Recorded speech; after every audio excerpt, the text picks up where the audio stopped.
السلام علیکم ورحمۃ اللہ وبرکاتہ۔ معزز ناظرین، امید ہے آپ ایمان اور صحت کی بہترین حالت میں ہوں گے۔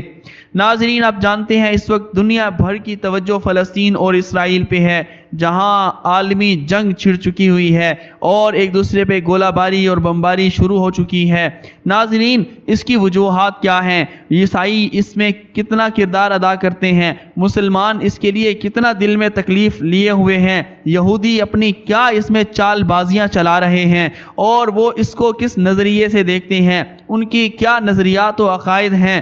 عیسائی کیا چاہتے ہیں؟ بیت المقدس کی یعنی قبلہ اول کی مکمل تاریخ کو پڑھتے ہیں، اس کے بعد ہم ایک نتیجے پہ پہنچیں گے کہ اصل حقائق کیا ہیں۔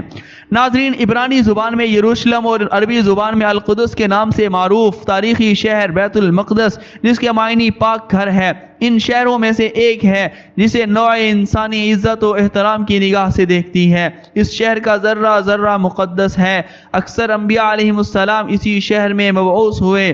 حضرت داؤد علیہ السلام، حضرت سلیمان علیہ السلام اور کئی دوسرے انبیاء بھی یہیں مدفون ہیں۔ بیت المقدس متعدد مرتبہ تخت و تاراج ہوا ہے۔ یہاں کی آبادیوں کو کئی بار زبردستی جلا وطن کیا گیا اور اس کی گلیوں میں ان گنت جنگیں لڑی جا چکی ہیں، جن میں خون کے دریا بہہ چکے ہیں۔ یہ دنیا کا وہ واحد شہر ہے جسے یہودی، مسیحی اور مسلمان تینوں مقدس مانتے ہیں۔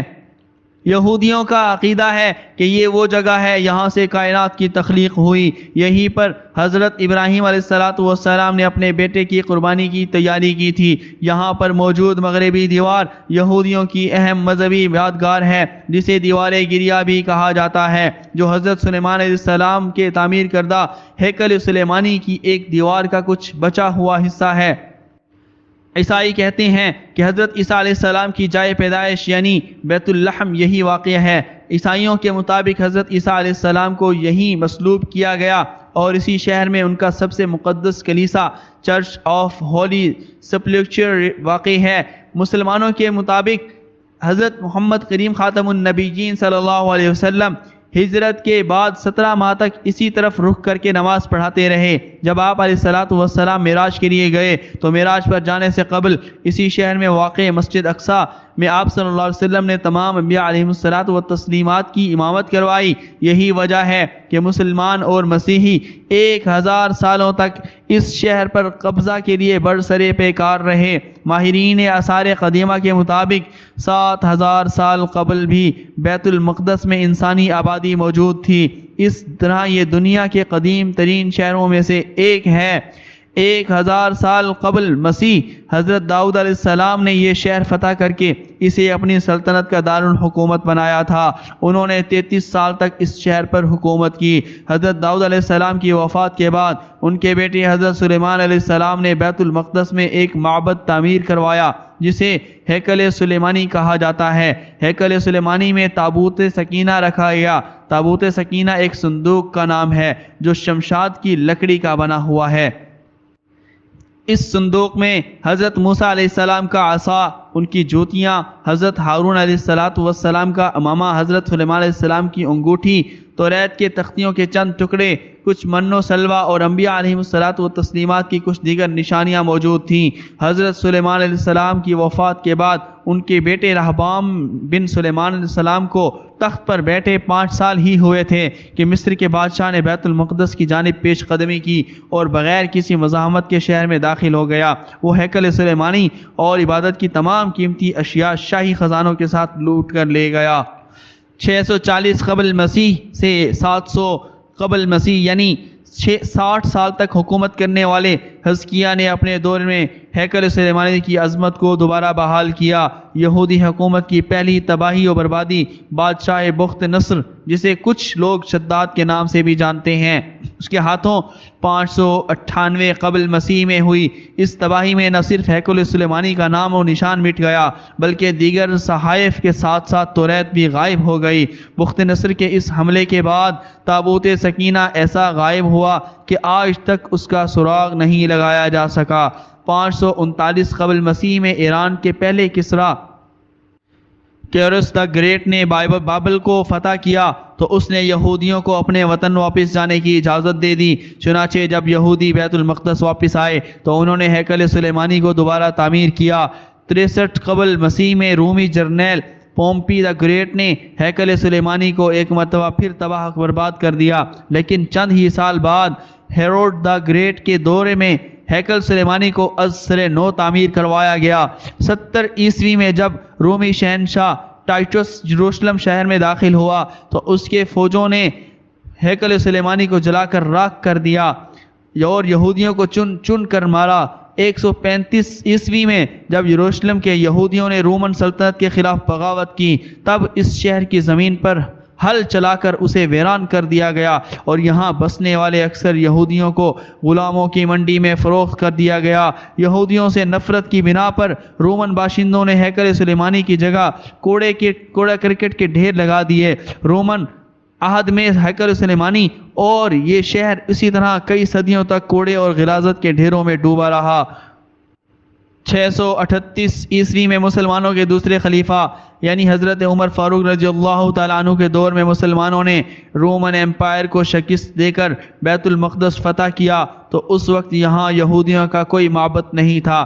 حضرت عمر فاروق رضی اللہ تعالیٰ عنہ کے حکم سے یہاں ایک مسجد تعمیر ہوئی، یہی مسجد مسجد اقصیٰ کہلاتی ہے۔ اس سادہ سی مسجد کی تعمیر کے تقریباً 50 سال بعد اموی خلیفہ عبد الملک بن مروان نے 691 میں مسجد اقصیٰ اور قبۃ الصخرہ کی بنیاد اٹھائی۔ عربی میں قبہ کا مطلب گنبد اور صخرہ کا مطلب چٹان ہے، اسی لیے مسیحی اور یہودی قبۃ الصخرہ کو ڈوم آف راک کہتے ہیں۔